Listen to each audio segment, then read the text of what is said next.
School रे पढ़ुवा छात्र छात्री बड़ घोषणा एबे पंचम श्रेणी आउ अष्टम श्रेणी रे फेल हो गले आगकू आउ पढ़ी पारिबेनी। माने दशम रे जेमिति फेल हो जाउतिले आगकू पढ़ी पारु नथिले सेमिति पंचम और अष्टम रे मध्य सेही सिस्टम लागू करा जिवो।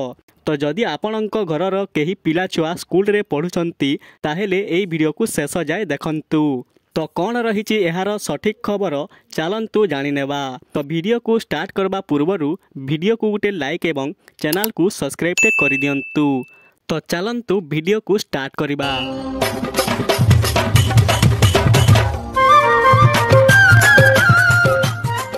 तो चलतु खबरटी पढ़ी नेबा। तो यही है से खबरटी स्कूल शिक्षा रे बड़ परिवर्तन आनिले केंद्र सरकार। एणिकी जो छात्र छात्री पंचम और अष्टम श्रेणी वार्षिक परीक्षा पास करेंगे नहीं सेमानंकु स्कूल फेल घोषणा करिपारिबे, किंतु कौनसी छात्र छात्री को स्कूल बहिष्कृत करा जाई पारिबो नहीं। केंद्र सरकार द्वारा परिचालित स्कूल गुड़िकरे एही नियम लागू हेबो। तो यह थिला खबर। तो यार माने कौन तो चलतु जानिबा। माने आपणक पिला छुआ जदि स्कूल रे पढ़ुछंती आउ सेमान जदि पंचम और अष्टम रे पढ़ुछंती ताहेले सेमानंकर वर्ष रे गोटे परीक्षा हुए जहाकू वार्षिक परीक्षा कहा जाए।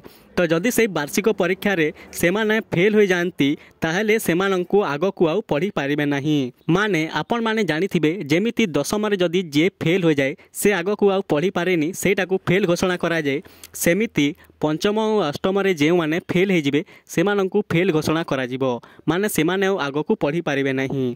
तो जेमिति सेमाने जदि पंचम रे पढ़ुथिबे और फेल हो जाती तो सेमाने षष्ठ पढ़ी पारिबेनी और सेमाने जदि अष्टम रे फेल हो जाती सेमाने नवम पढ़ी पारिबेनी। किंतु एथिरे गुटे ट्विस्ट अछि। माने जो माने अष्टम रे कि पंचम रे फेल हो जाती मानि नियो जे वार्षिक परीक्षा रे सेमाने अष्टम एवं पंचम एग्जाम देले और सेमाने जदि फेल हो गले तो तांकु कौन करिवो सेमानंकु सरकार 2 मास टाइम दिया जिवो।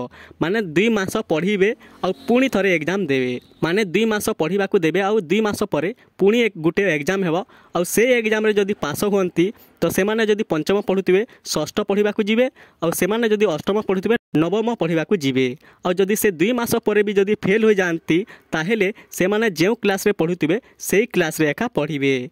तो मु आपनकू आउ टिके सिंपल भाषा रे बुझे देउछि। तो मानि नियो गुटे पिला अष्टम पढ़ुची और तार वार्षिक एग्जाम रे से फेल हो गला तो ताकू स्कूल वाले 2 मास एक्स्ट्रा टाइम देबे और से 2 मास रे पुणी पढ़िबो और 2 मास परे गुटे एग्जाम देबो। तो जदि से एग्जाम रे से पास करिला तो से अष्टम पढ़ुवा जगार रे नवम को जीव और से एग्जाम रे जदि से फेल करिला ताहेले अष्टम पढ़ुवा जगार रे पुणी थरे अष्टम पढ़िबो। तो माने तमर जदि पिला छुआ जदि पंचम कि अष्टम पढ़ुचंती और सेमाने जदि वार्षिक एग्जाम रे फेल हो जाती तो तांकू पुणी थरे 2 मास एक्स्ट्रा पढ़िबाकू मिलिबो। आउ से 2 मास पढ़िला परे मध्य सेमाने जदि फेल हो जाती ताहेले जो क्लास रे पढ़ुतिले सेमाने पुणी से क्लास रे पढ़िबाकू पड़िबो। तो यही थिला प्रथम और अष्टम श्रेणी पढ़ुवा स्कूल छात्र छात्री गोटे बड़ खबर। तो यही विषय रे आपणकर कौन मत रही एटा ठीक कले कि भूल कले सरकार कमेंट रे लेखिकी जणांतु। आउ ए वीडियो को शेयर टे करंतु। लाइक कि सब्सक्राइब पछे करंतु नहीं किंतु शेयर बहुत मात्रा रे करंतु काहे ना स्कूल रे पढ़ुवा पिला माने जानि पारिबे जे सरकार रो नुआ नियमटी कोन आसीछि। तो आपणक पाखरे जेते भी भाई भौणी स्कूल रे पढ़ुचंती तो सेमानंकु ए वीडियो टे शेयर टे कर दियंतु। लाइक एवं सब्सक्राइब करंतु नहीं किंतु शेयर गुटे निश्चित करंतु। तो ठीक अछि आज पई एतिके थिला। नेक्स्ट वीडियो रे देखा हबा, तब तक के लिए बाय।